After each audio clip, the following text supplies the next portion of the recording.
करेंगे पार्थ चटर्जी को लेकर ममता बनर्जी ने एक बड़ी कार्रवाई की है। बड़ी और अहम जानकारी अब तक पहुंचा रहे हैं। पार्थ चटर्जी को लेकर ममता बनर्जी ने लिया है बड़ा एक्शन। ममता बनर्जी ने पार्थ चटर्जी को बर्खास्त कर दिया है। कैबिनेट बैठक के बाद यह बड़ा फैसला लिया गया है। पार्थ चटर्जी को सभी विभागों से हटाया गया है। बड़ी और अहम जानकारी आप तक पहुंचा रहे हैं इस वक्त की। ममता बनर्जी ने बड़ा एक्शन लिया है। पार्थ चटर्जी को लेकर उनको सभी विभागों से हटा दिया गया है। पार्थ चटर्जी को सभी विभागों से हटा दिया गया है। बड़ी और अहम जानकारी आप तक पहुंचा रहे हैं इस वक्त की। आपको बता दें कि पार्थ चटर्जी को लेकर ममता बनर्जी ने बड़ा एक्शन लिया है। ममता बनर्जी ने पार्थ चटर्जी को बर्खास्त कर दिया है। पार्थ चटर्जी पर शिक्षा भर्ती को लेकर तमाम आरोप लगे हैं।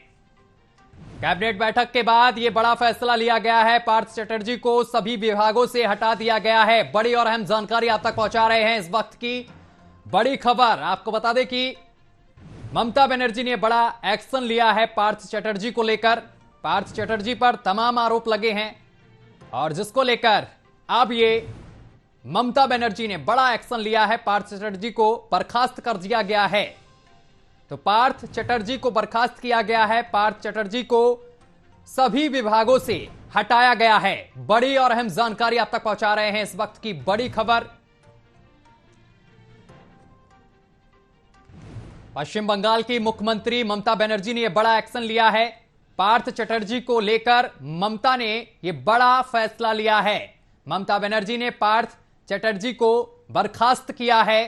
कैबिनेट बैठक के बाद यह बड़ा फैसला लिया गया है। पार्थ चटर्जी को सभी विभागों से हटाया गया है। बड़ी और अहम जानकारी आप तक पहुंचा रहे हैं।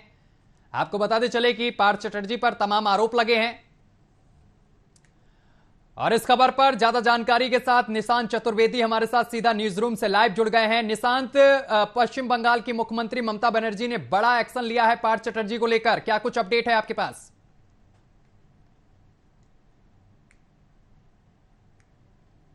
नतीजा देखने को मिल रहा है। पश्चिम बंगाल सरकार की ये जो यहां पर कार्रवाई थी वो सामने आ रही है। मुख्यमंत्री ममता बनर्जी ने उनको सभी पदों से कार्यमुक्त कर दिया गया है, उन्हें हटा दिया गया। यानी सचमुच में अब उन्होंने स्वीकार लिया है कि कहीं ना कहीं इनका शिक्षा भर्ती घोटाले में संलिप्तता थी।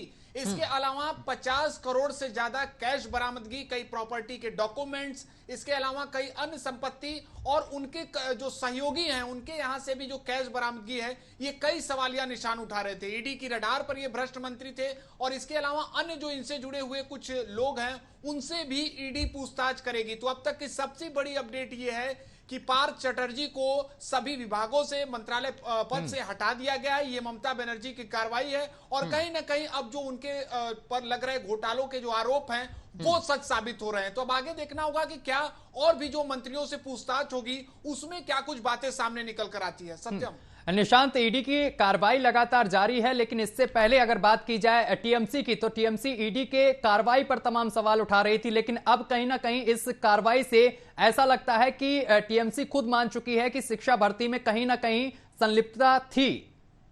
बिल्कुल सत्यम, देखिए दिल्ली की बात हो या पश्चिम बंगाल की बात हो, आपने देखा होगा कि आज भी बात कर लिया जाए तो ईडी के कार्रवाई पर लगातार विपक्ष सवालिया निशान उठा रहा है। खुद कांग्रेस ने कहा कि नहीं, ईडी केंद्र सरकार के इशारे पर काम करे। इससे पहले ममता बनर्जी ने भी कहा था, लेकिन क्यों आखिर में ममता बनर्जी को मजबूर होना पड़ा कि उनके ही सरकार में बैठे हुए जो लोग हैं वो भ्रष्टाचार में शामिल है और उन्होंने हटाया भी। शिक्षा भर्ती घोटाले को लेकर जो आरोप लगे, 50 करोड़ से ज्यादा कैश की बरामदगी हुई, इन सभी आधारों को देखते हुए अंत में ममता बनर्जी को यह स्वीकारना पड़ा कि कहीं ना कहीं उनके मंत्री का नाम शामिल है और ये भ्रष्टाचार के आरोप कहीं ना कहीं सही साबित हो रहे हैं। आखिर में उनके करीबी सहयोगी के भी घर से इतनी कैश की बरामदगी, इसके अलावा खुद पार्थ चटर्जी के घर से कैश की बरामदगी, ये कई बातें बताती हैं कि इस मामले को लेकर बड़ा भ्रष्टाचार हुआ है, बड़ा घोटाला हुआ है और ममता बनर्जी ने पार्थ चटर्जी को कार्यमुक्त कर दिया गया, उन्हें हटा दिया है मंत्री पद से। अब आगे देखना होगा कि क्या कुछ और मंत्रियों के इसमें नाम शामिल आते हैं कि नहीं,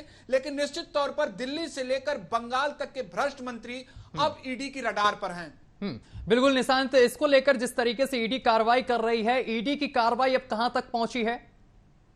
देखिए, ईडी की बात हो तो पश्चिम बंगाल में शिक्षा भर्ती घोटाले को लेकर उनसे पूछताछ हुई है पार्थ चटर्जी से। उसके बाद उन्हें न्यायालय में भी पेश किया गया मेडिकल के बाद, और उनकी जो करीबी सहयोगी अर्पिता मुखर्जी, उनसे भी ईडी की पूछताछ हुई। अब ये कार्रवाई मानी जा रही है कि देखिए, इससे पहले हमने देखा कि जो प्रावधान है उसको लेकर विपक्ष ने 2018 में चुनौती दी थी। उस पर भी सर्वोच्च न्यायालय की अब टिप्पणी आ चुकी है कि ईडी अपने कार्य को करने के लिए पूरी तरह से स्वतंत्र है और ईडी पर कोई भी सवालिया निशान ना उठाया जाए। और वही अब हमें देखने को मिल रहा है कि एक के बाद एक जो भ्रष्ट मंत्री हैं उनसे लगातार ईडी की पूछताछ जारी है, चाहे दिल्ली हो चाहे पश्चिम बंगाल हो। और अब यह माना जा रहा है कि इनसे पूछताछ के बाद आगे की न्यायिक कार्रवाई के लिए ईडी उनको पेश करेगी, न्यायालय में पेश होंगे वो। और अब देखना होगा कि क्या न्यायालय में पेश करने के बाद और कौन कौन सी बातें सामने आती है। क्या वो स्पष्टीकरण देंगे पार्थ चटर्जी, या फिर इसके बाद वो अपने जो ऊपर लगे आरोपों को स्वीकारेंगे। जिस तरीके से ईडी की कार्रवाई चल रही निशांत, इसमें और भी लोग क्या सम्मिलित हो सकते हैं? इसके तार और भी ज्यादा बड़े तक हो सकते हैं? बिल्कुल सत्यम, पहले दिन से ही हम लोग जैसा कि लगातार चर्चा कर रहे हैं, पहले दिन से ही कई बातें सामने आई कि इसमें कई भ्रष्ट मंत्री शामिल हो सकते हैं। पूर्व मंत्री की बात हो या वर्तमान ममता सरकार में कई मंत्री हो, उनके नाम शामिल आने की सूत्रों के हवाले से बड़ी जानकारी है। और यहां तक कहा जा रहा है कि अब से कुछ ही घंटे बाद ईडी उन मंत्रियों से भी पूछताछ कर सकती है जिसपे शक है, जिसपे डाउट है और जिसपे यह माना जा रहा है कि कहीं ना कहीं भ्रष्टाचार में इनकी भी पूरी तरह से शामिल होने की आशंका है। और साक्ष्यों के आधार पर, प्रमाणों के आधार पर उनसे पूछताछ होगी। लेकिन अब देखना यह भी होगा कि क्या ममता सरकार इसको लेकर उनका रवैया क्या करता है। क्योंकि देखिए, ये तो ईडी की कार्रवाई हो गई, लेकिन इससे जुड़ा एक और विषय है कि उनके 38 विधायक बीजेपी के संपर्क में है। देखिए, ये मामला अलग नहीं है, क्योंकि पश्चिम बंगाल सियासत से ये दोनों बातें जुड़ी हुई हैं। जैसा कि कल मिथुन चक्रवर्ती ने भी प्रेस कॉन्फ्रेंस करके ये जानकारी दी कि 38 विधायक संपर्क में हैं। आप अपने आप में सोचिए कि कितना बड़ा झटका हो सकता है अगर यह बातें सच सामने होती है तो कुल मिलाकर ईडी की कार्रवाई हो या फिर खुद ममता सरकार में अस्थिरता की बातें हो, बंगाल में हलचल तेज है। निशांत, जिस तरीके से अगर बात की जाए ममता बनर्जी की, तो वो अपने मंत्रियों को पाक साफ बताती रही और ईडी की जिस तरीके से कार्रवाई हो रही थी उस पर सवालिया निशान भी तमाम नेताओं ने खड़े किए। लेकिन अब कहीं ना कहीं इसमें जो नेता हैं उनके, वो इसमें दोषी पाए हुए दिखाए जा रहे हैं और आगे भी लगातार ईडी की कार्रवाई लगातार जारी है और भी तमाम इसमें नाम आ सकते हैं आगे। इस पर अब टीएमसी की तरफ से कोई बयान सामने निकल कर आया क्या?